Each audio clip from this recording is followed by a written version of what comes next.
What if I told you that there's one character trait that's not really talked about that much in the mind-body healing world, but that is going to make a difference to how successfully and how fast you get better, especially from chronic pain or symptoms? It's the specific character trait or attitude that I'll be discussing in this video. And without further ado, I'm referring to the character trait of stubbornness. The stubbornness and willingness to heal despite your old programming, despite what you previously believed, and despite what you've been told about your chronic symptoms. So let's dive into this further.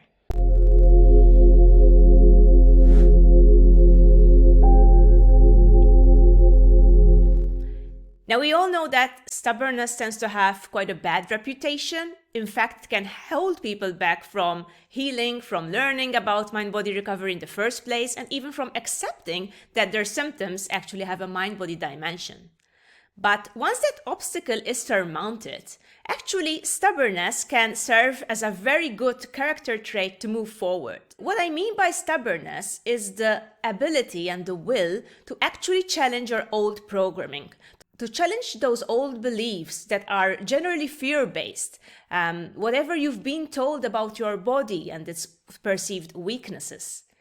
It's the attitude to actually challenge yourself beyond your comfort zone so that you can successfully embody the healing mindset and teach the brain that you're actually going to be okay. Stubbornness has served me incredibly well in my own journey. It still serves me if I ever develop a mind-body symptom, as we sometimes do in times of stress or distress. And I've also noticed it in several people who have healed successfully and completely. We've all reached a point when we realize that we actually have to stand our ground. We have to be firm in the idea and the belief that we were going to get better and that we were not going to fall for the victim stories, for the fear-based stories, and even sometimes from whatever we'd been told previously by doctors or other practitioners with regard to taking care of our bodies. So how do you develop this attitude, and what exactly do I mean by it? Stubbornness is important to help you achieve that mindset shift from feeling like you're a victim to circumstances or a victim to your own symptoms to actually taking charge of your own destiny, to actually saying like, no, maybe so far it's been like this, but now based on what I know about the mind-body connection, based on what I know about neuroplasticity and the fact that the brain can make new neural connections, I can change this. I can take charge of my recovery. So in a way, another word for stubbornness would be determination, but determination based on new facts that you've received.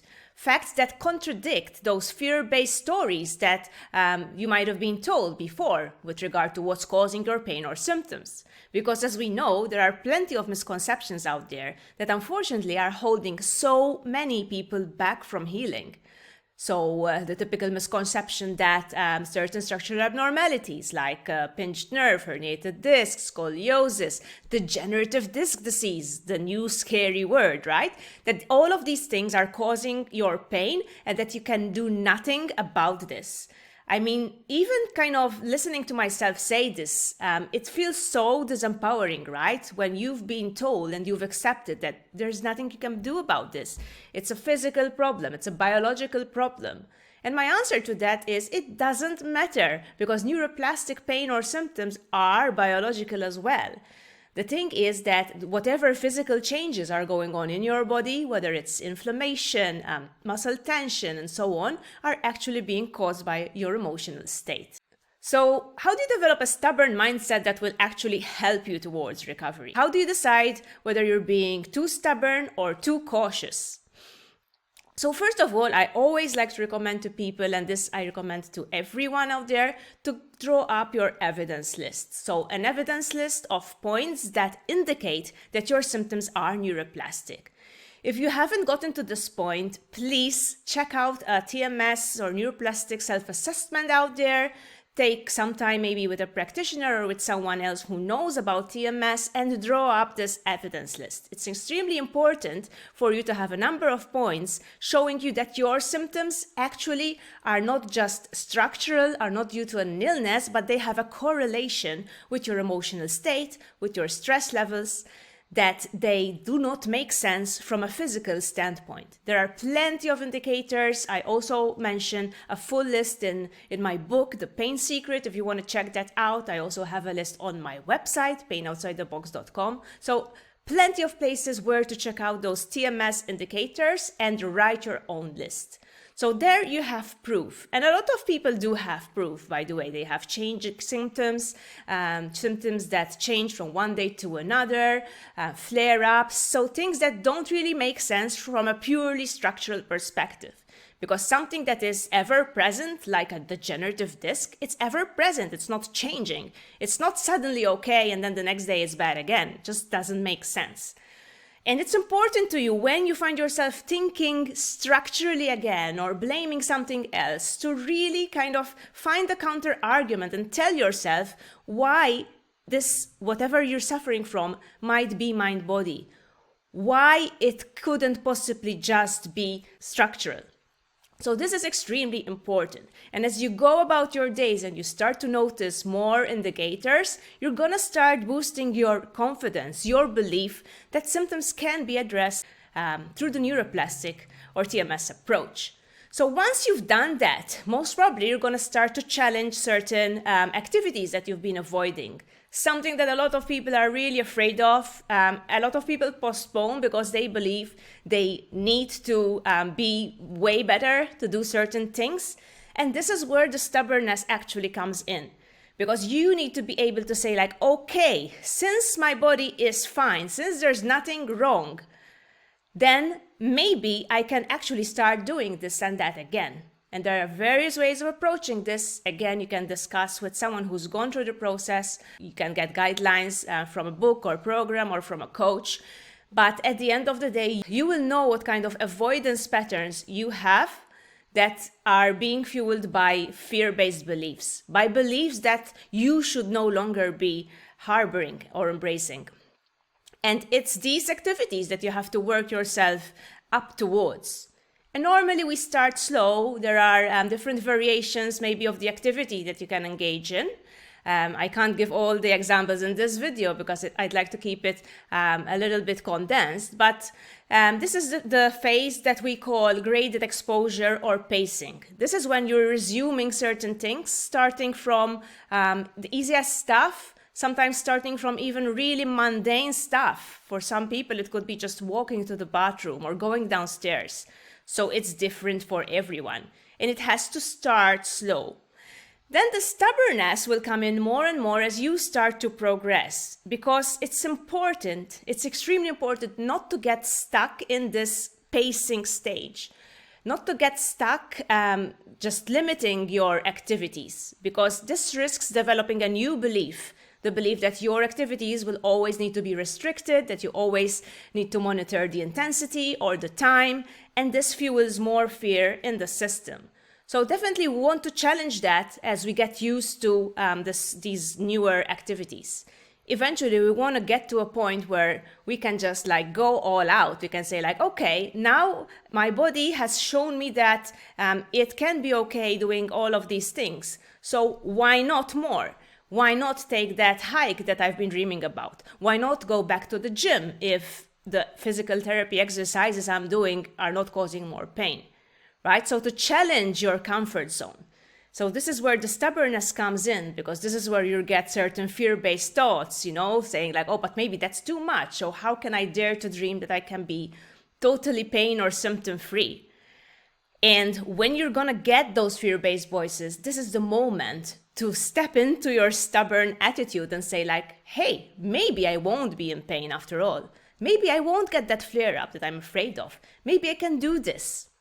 I like to use the word maybe because it tends to take away some of the pressure. It's not like I have to do this and then you're kind of pressuring yourself, but you are allowing this possibility in your brain. You're allowing your brain to believe that this is going to be possible for you.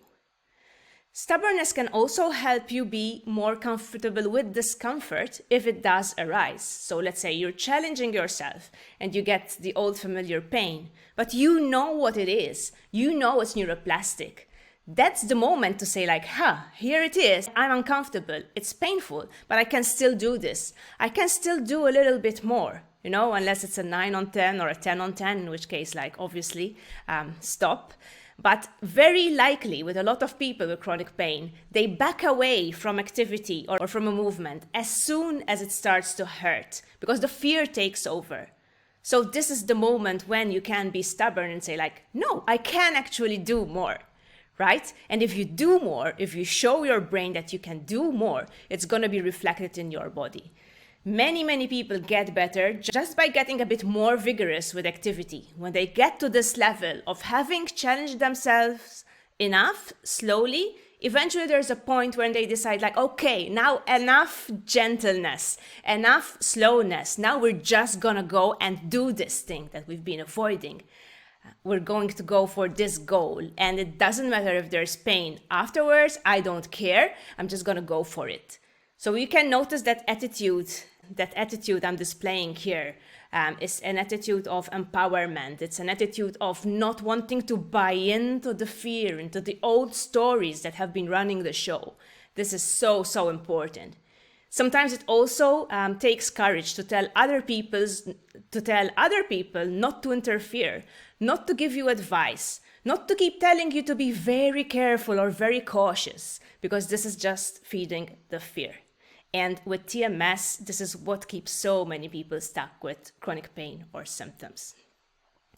So I'm gonna end this video with a little anecdote from my old life, which I find is quite fascinating. So I remember going for a vacation, but it started out a little bit badly. We had a really early morning flight. I didn't sleep the previous night. I was in a bad mood. I had gone through some stressors in the weeks before. So really, it didn't start out very well. But we arrived to our destination and we decided to go on this walk in the countryside. For the next days, we were going to go rock climbing. So, there was intense activity awaiting us. And before going for the walk, I was just making a cup of tea.